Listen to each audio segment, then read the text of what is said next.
പണ്ട് ചേട്ടൻ ഊട്ടിയിൽ ജോലി ചെയ്തിരുന്ന സമയത്ത് മാസത്തിലൊരിക്കൽ വീട്ടിൽ വരും. ആ ഞായറാഴ്ച രാവിലെ മുതൽ രാത്രി വരെ ഞങ്ങൾ വർത്താനമായിരിക്കും. വൈകുന്നേരം വീടിന് പുറകിലെ പാറപ്പുറത്തിരുന്ന് അവന്റെ ഊട്ടിയിലെ വിശേഷങ്ങൾ ഞാൻ കൗതുകത്തോടെ കേട്ടിരിക്കും. തണുപ്പെന്ന് വെച്ചാ കൊടും തണുപ്പാണ് ഊട്ടിയിൽ.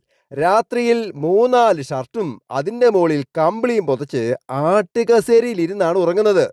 അതെന്നാ, അവിടെ കട്ടിലില്ലേ കിടക്കാൻ? എടാ, ആടിക്കൊണ്ടിരിക്കുമ്പോ തണുത്ത് വിറയ്ക്കുന്നത് അറിയില്ലല്ലോ.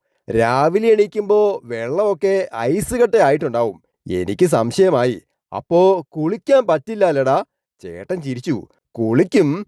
ഐസ് കട്ട പൊട്ടിച്ച് കഷ്ണമാക്കി മേത്ത് ഉരച്ചു കുളിക്കും. അപ്പോ സോപ്പ് വേണ്ടല്ലോ. ഞാൻ അതിശയിച്ചു. ഷോ, എന്താലേ?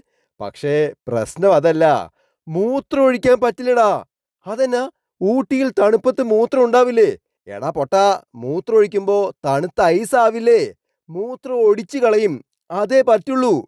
കൊടും തണുപ്പത്ത് എന്റെ ചേട്ടന്റെ കഷ്ടപ്പാടുകൾ ഞാൻ എന്റെ ക്ലാസ്സിൽ പോയി പറഞ്ഞ് കൂട്ടുകാരെയും അമ്പരപ്പിച്ചിരുന്നു.